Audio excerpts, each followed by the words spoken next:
പാർവണ, ഓ ഒരു ചെറിയ പാട്ടല്ലേ, ഫുള്ളിങ്ങനെ വൈബ്രേറ്റ് ചെയ്യായിരുന്നു പാർവണ.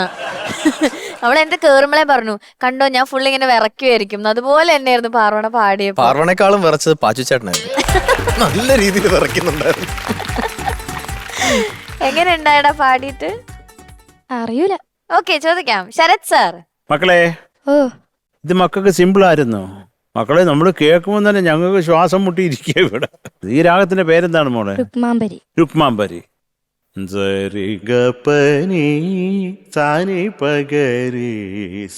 ഹംസത്ത് എനിക്ക് വലിയ ഋഷഭം, ഇത് ചെറിയ ഋഷഭം, അത്രേ ഉള്ളൂ. പക്ഷെ അതൊരു ഭീകര വ്യത്യാസമാ. പനി സരി എന്നൊക്കെ നമ്മൾ പാടി കേട്ടുള്ളത്. പനി സരി ഇതല്ലേ ഉള്ളു ഇതിന്. അപ്പൊ അത് മോള് പാടുന്ന സംഗതികൾക്കൊക്കെ ചില സ്ഥലത്ത് ഒരു ക്ലാരിറ്റി കിട്ടുന്നില്ല ഈ ഋഷഭം വരുന്ന ഏരിയകളിൽ. കേട്ടോ? Okay sir. ആ കമല, ഞാൻ അതിങ്ങനെ ആദ്യം തൊട്ട് മോളുടെ അടുത്ത് കാണിക്കുന്നുണ്ട്. ലോ പോർഷൻ വരുമ്പോൾ മോളെ കുറച്ചും കൂടെ ക്ലാരിറ്റി പാടുന്നതിന് കൊണ്ടുപോകാന്ന്. മോക്ക് അത് മനസ്സിലായില്ല. അതൊന്ന് പാടാമോ? ഫസ്റ്റ് ലൈൻ മാത്രം മോളെ. ശ്രീ ശിവസുത പദ കമല. ആ കമലയാണ് വേറെ വീട്ടിൽ പോയിരിക്കുന്നത്. പദ കമല. ആ എത്തുന്നില്ലേ അതിനോട്ട്? അത് മോള് ഈ താഴെ ഇത് ഏത് ശ്രുതി വെച്ചാ ഇത്? പദ കമല. അമ്മ പാടി കേൾപ്പിക്കണമെന്ന് വിചാരിച്ചാൽ തന്നെ നടക്കാം. കമല ഗ്രൗണ്ട് ഫ്ലോറിലാണ്. ഗ്രൗണ്ട് ഫ്ലോറിലുണ്ട്, അതിന്റെ താഴെയാ. മക്കളെ, ഇത് എന്താണെന്നുള്ളത് പറ മോളെ. മ്യൂസിക്കും ലിറിക്സും ഇളയരാജ സാർ. അപ്പൊ കൃതി എന്ന് പറയാം നമുക്ക് മൊത്തത്തിൽ. അങ്ങനെ പറയാം. അദ്ദേഹം രചിച്ച് അദ്ദേഹം കമ്പോസ് ചെയ്തതല്ലേ, അങ്ങനെ പറയാം. കൃതി ഇളയരാജ സാറിൻ്റെതാണ്. പിന്നെ പാടിയത് പീലീലാമ്മ. അതൊരു സന്തോഷാടാ കേൾക്കുമ്പോ. മൂവി എന്റെ സൂര്യപുത്രിക്ക്. ഇതൊന്ന് പാടാ. ആത്മനാഥം. ആത്മനാഥം ആത്മനാഥം ആത്മനാഥം. ആ എറിയുന്നത് അങ്ങനെ ആക്കല്ലേ. അതൊരു നേരെ സന്തോഷത്തോടെ പാട്. ആത്മനാഥം നാഥം. ആത്മനാഥം. കറക്റ്റ്. ഓക്കെ, ഗുഡ് മോളെ. അടുത്തത് ഭോഗയോഗ. ഭോഗയോഗ. അതേതാ? എന്താണത്? ഭോഗയോഗ. ഭോഗയോഗമോ മോക്ഷപ്രദം. മോള് മുമ്പ് ഒരു വലിയ മധ്യമ അവിടെ കൊണ്ട് പാടി വെച്ചിട്ടുണ്ട്. അതില്ലല്ലോ അതില്.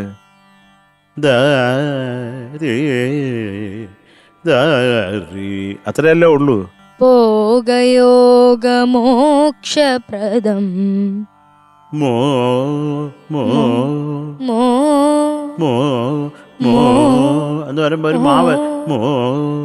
മോക്ഷപ്രദം. അത് മോളത് കറക്റ്റ് ചെയ്തോണം കേട്ടോ. ഇത്രേ ഉള്ളൂ കേട്ടോ. അത്ര എന്ത് അത്രയല്ലേ ഉള്ളൂ അവിടെ. എന്താ ആ പിന്നെ സ്വരമൊക്കെ പാടുമ്പോ നമുക്ക് ഒരു ശ്വാസം മുട്ടാറുണ്ട്. എനിക്കും എനിക്ക് അമ്മേ ദേശാനി കൊച്ചു തീരുന്നതുമില്ല, അതങ്ങ് പോവുകയും ചെയ്തു. കുറെ എന്തൊരു സ്വരം പോയി അങ്ങ് പാടി. ആ പാച്ചുവിനെ കണ്ടിട്ട് ഞാൻ വിചാരിച്ചു ഇപ്പൊ അറ്റാക്ക് വരുമെന്നാണ്. അവൻ അവസാനം നോക്കി ഈ വലന്തല മാത്രമേ ഉള്ളൂ, ഈ കൈ കൊണ്ട് അവൻ ഇടന്തല പിടിച്ചേക്ക. അല്ല, അവൻ ഭീകര ടെൻഷനായി പോയി. അപ്പൊ മക്കളെ, ഇതൊക്കെയാണ് ഇതിന്റെ സംഭവം. പിന്നെ ലാസ്റ്റ് പല മക്കളുടെ കയ്യിൽ നിന്ന് അങ്ങ് പോയി. കാരണം എന്തെങ്കിലും മോടെ എഫർട്ടിന് ഞാൻ സലാം വെക്കുന്നു മക്കളെ, സലാം കേട്ടോ. എന്തൊക്കെയാലും നീ ഇതിന് ന്യായം ചെയ്തിട്ടുണ്ട്. ഡെഫിനറ്റായിട്ട് രാജാ സാറ് കേട്ടാൽ പോലും നിനക്ക് ഡെഫിനറ്റായിട്ട് അപ്രീസിയേഷൻ കിട്ടും, ഉറപ്പായിട്ട് കേട്ടോ മോളെ. അത്രേ ഉള്ളൂടാ. Thank you sir. I love you. Thank you sir. I love you too. It's okay, it's all in the game. Thank you Sarath sir. ചേച്ചി പാർവണക്കുട്ടി, ഓ നമ്മള് മാച്ചിങ് ആണല്ലോ ഇന്ന് പച്ചയൊക്കെ ആയിട്ട്. പച്ച പച്ച കമാൻ മൊത്തത്തിൽ പോയാലോ നല്ല.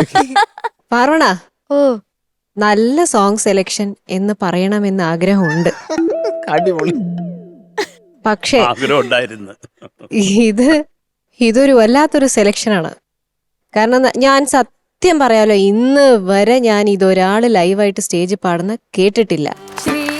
ആരും ഇത് ഇങ്ങനത്തെ ഒരു പാട്ട് എടുത്ത് കൊണ്ടുവന്നതായിട്ട് ഞാൻ കേട്ടിട്ടില്ല. അതുകൊണ്ട് പാർവണയ്ക്ക് ഒരു വലിയൊരു കയ്യടി. ഈ പാട്ട് പുറത്ത് നമ്മുടെ കേരളത്തിലെ കോമ്പറ്റീഷൻസിലേക്ക് പാർവണ എടുത്തു കൊണ്ടുവന്നു. അതെ. അപ്പൊ അതുകൊണ്ട് ഇനി എല്ലാവരും ഇതെടുക്കും. നന്നായിരുന്നു മോളുടെ ഈ ഒരു അറ്റംപ്റ്റ്. ശരിക്കും എനിക്ക് ഇവിടെ നിന്ന് ഞാൻ പ്രൗഡാണ്. കാരണം അവിടെ നിന്നിട്ട് കഷ്ടപ്പെട്ടിട്ട് എനിക്ക് പറ്റുന്നില്ല, എന്നാലും ഞാനത് പാടുന്നുള്ളത്. ആ സ്വരങ്ങളൊക്കെ ഞാൻ പേടിച്ചിരിക്കുക, ദൈവമേ അവസാനിപ്പിക്കണേ, പ്രശ്നങ്ങളൊന്നും ഇല്ലാണ്ട് എന്ന്. വലിയ തരക്കേടില്ലാണ്ട് ഫിനിഷ് ചെയ്തു. ഇത് ഈ രുക്മാംബരി എന്ന് പറഞ്ഞ രാഗം ഞാൻ എൻ്റെ ഓർമ്മയില് ദാസേട്ടൻ അദ്ദേഹത്തിന്റെ അടുത്തുനിന്ന് കുറെ പാട്ടുകൾ എനിക്ക് പഠിക്കാനുള്ള ഭാഗ്യം ഉണ്ടായിട്ടുണ്ട്. ഈ കുഞ്ഞിന്റെ പ്രായത്തിലെ ഞാൻ അങ്കിളുടെ കൂടെ ഇങ്ങനെ അവിടെ ഇവിടെയൊക്കെ കച്ചേരികൾക്കൊക്കെ പോവും, പാട്ട് കേൾക്കും, പഠിപ്പിക്കും.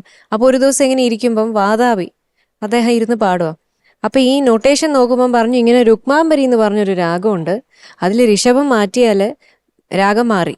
അപ്പോൾ രുക്മാംബരിയിൽ അദ്ദേഹം വാതാപി പാടി കേൾപ്പിച്ചു അവിടെ ഇരുന്ന്. എന്ന് വെച്ചാൽ ലൈവ് അല്ല, പുറത്തല്ല, ഇരുന്ന് കേൾക്കും. അപ്പൊ അങ്കിൾ അതിങ്ങനെ ഇരുന്ന് പാടുമ്പോൾ നമുക്ക് ശരിക്കും അതാണ് ഒരു ജീനിയസ് എന്ന് പറയുന്നത്. ഒരു രാഗം കിട്ടി, അതിൽ ഓൾറെഡി ഒരു കൃതി ഉണ്ട് ഹംസധ്വനിയില് ഋഷഭം മാറ്റിയിട്ട് അദ്ദേഹം ഇത് വെച്ച് അങ്ങ് പാടി. അപ്പൊ നമ്മൾ ചലഞ്ച് ചെയ്യുന്നു നമ്മളെ. ഇപ്പൊ മോൾ ഈ പാട്ട് ഇവിടെ കൊണ്ടുവന്നപ്പോഴത്തേക്ക് എനിക്കും ഇതൊരു ഒരു ചലഞ്ചാണ്. നമ്മൾ അധികം കേട്ടിട്ടില്ലാത്ത, ചിലപ്പോൾ മറന്നുപോയ രാഗങ്ങളായിരിക്കും. പക്ഷെ അത് നമ്മൾ ഇനി ഒന്ന് പോയി കേൾക്കുക, പാടുക, എന്താണ് കൂടുതൽ അതിനെക്കുറിച്ച് അന്വേഷിക്കുക. ഇതൊക്കെ ഒരു ലൈബ്രറി ആണല്ലോ ഈ രാഗങ്ങളൊക്കെ. ഞാൻ നേരത്തെ പറഞ്ഞില്ലേ ദാസേട്ടൻ പാടി എന്നുള്ളത്. അപ്പൊ അത് മക്കളെ യഥാർത്ഥ വാതാപി അറിയാം മക്കൾക്ക്? ഇല്ല. ബെസ്റ്റ്. അതെ. വാതാപി ഗണപതിം ഭജേഹം വാതാപി ഗണപതിം ഭജേഹം വാരണാസ്യം വരപ്രദം ശ്രീവാതാപി ഗണപതിം ഭജേഹം. അപ്പൊ ഈ കീർത്തനത്തില് നമ്മളൊരു ചെറിയൊരു നോട്ട് മാറ്റും, എന്നിട്ട് ഇതേ കീർത്തനം പാടും. അപ്പൊ വേറെ ട്യൂൺ ആവില്ലേ? അത് പാടിത്തരാന്നാ പറഞ്ഞത്. ഓക്കെ. വാതാപി ഗണപതിം ഭജേഹം വാതാപി ഗണപതിം ഭജേഹം വാരണാസ്യം വരപ്രദം ശ്രീവാതാപി ഗണപതിം ഭജേ അഹം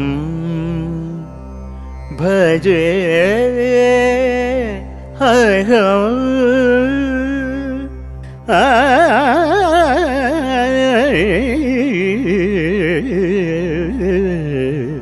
ഹരി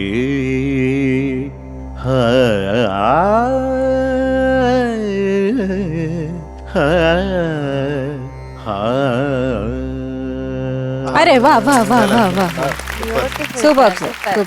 അപ്പൊ അതാണ് മോളെ രുക്മാംബരി. ഓക്കെ. അതുകൊണ്ട് ഇങ്ങനത്തെ പാട്ടുകൾ എടുത്ത് കൊണ്ടുവന്നതിൽ നല്ല കാര്യം. പക്ഷെ അതിന് മോള് പ്രാക്ടീസ് ചെയ്ത് റെഡിയാക്കും കൂടെ ചെയ്യണം. ഓക്കെ. ഗോഡ് ബ്ലെസ് യു ഡാ. താങ്ക് യു ചേച്ചി. ഹരിച്ചേട്ടാ മോളെ കൊണ്ട് പറ്റുന്ന രീതിയിലൊക്കെ പാടി കേട്ടോ. Thank you sir. നന്നായിട്ട് പാടി. അതിനൊരു അപ്രീഷിയേഷൻ കൊടുക്കണം നമ്മള്. എന്താ പറയാ, ഇത്രയും പഠിച്ചല്ലോ. അപ്പൊ മോളെ ഇത് ഈ രാഗം അറിഞ്ഞൂടാത്തതിന്റെ പ്രശ്നങ്ങളായിരുന്നു മോക്ക് പാടിയത്.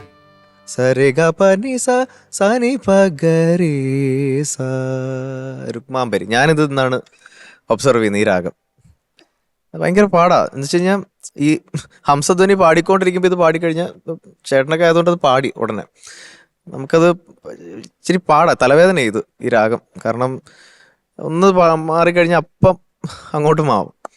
പക്ഷെ മോള് കുഴപ്പമില്ലാതെ പാടി. ഇടയ്ക്കൊക്കെ ഈ മധ്യമോ അതൊക്കെ മോക്ക് പഠിക്കാത്തതിൻ്റെ ഉള്ളൊരു പ്രശ്നങ്ങളാണ് കേട്ടോ. അപ്പം ഇങ്ങനത്തെ പാട്ടുകൾ എടുക്കുമ്പോൾ ട്രൈ ടു ലേൺ. ആ രാഗം ഒന്ന് പഠിക്കാനൊന്ന് ശ്രമിക്കുക. പിന്നെ മോൾക്ക് സ്കെയിൽ എന്താ മേളിലോട്ട് പാടായിരുന്നോ? അടുത്ത ഒക്ടേവ് ഇല്ല. അപ്പൊ കുറച്ചൊരു പിച്ച് കേറ്റായിരുന്നെന്ന് എനിക്ക് തോന്നി. അല്ലേ? അല്ല, ഞാന് എഫ് ഷാർപ്പ് അല്ലേ ഇത്, ഒറിജിനൽ എഫ് ഷാർപ്പ് പിന്നെ ജിയിലേക്ക് ആക്കി ഉണ്ട്. ഹൈ ഉണ്ടായിരുന്നു ഇത് ഫസ്റ്റ്. അല്ല മോളെ, ഇപ്പം ഓക്കെ, മോൾ എഫ് ഷാർപ്പ് ജി ആക്കി എന്ന് മനസ്സിലായി. അപ്പോഴും നമ്മുടെ സ്കെയിൽ ഓക്കെ ആണോ എന്ന് നമ്മൾ നോക്കണം. നമ്മുടെ ലോ രജിസ്റ്റർ, മേളിൽ ഒക്ടേവ് ഒക്കെ കിട്ടുന്നുണ്ടോ നമ്മൾ നോക്കിയിട്ട്. ഇപ്പൊ ഓക്കെ എഫ് ഷാർപ്പ് ആയിരുന്നു, ചിലപ്പോൾ എക്ക് പാടുമ്പോഴായിരിക്കും മോക്കത് കറക്റ്റ് കിട്ടും. പക്ഷെ അത് ഞാൻ ഹൈ പാടുമ്പോ അത് ഹെഡ് വോയിസിലേക്ക് കയറിപ്പോവും. പിന്നെ മറ്റേത് ഓക്കെ. ഭയങ്കര അപ്പൊ അങ്ങനെ ഉള്ളപ്പം വേറെ സോങ് എടുക്കുക. ആ ഇത്രയും പ്രയാസങ്ങൾ ഉള്ളപ്പം മനസ്സിലായില്ലേ? ആ അതാണ് എനിക്ക് തോന്നിയത്. എടുത്തതിൽ ഏറ്റവും സിമ്പിൾ ആയിട്ടുള്ളത് എടുത്തത് അല്ലേ? അതെ. എനിവേസ് ആ ഒരു കറേജിന് അല്ലെങ്കിൽ കോൺഫിഡൻസിന് ഇത് എടുത്ത് പാടാം, ഞാൻ പാടും എന്നുള്ളതിന് അടിപൊളി കേട്ടോ. Thank you ഹരിച്ചേട്ടാ. ഓക്കെ, അപ്പൊ ഇനി മാർക്സ് ചോദിക്കാം. ഓക്കെ. ശരത് സാർ. മോളെ 8.6. Thank you sir. Sarath sir. ചേച്ചി. മോളൂസേ ഓ 8.6. Thank you ma'am. ഹരിച്ചേട്ടാ. അവൻ നമ്മളെക്കാളും ഒക്കെ കൂടുതൽ ഓക്കെ. കിട്ടായിരുന്നു. പാർവണ. So total 17.2.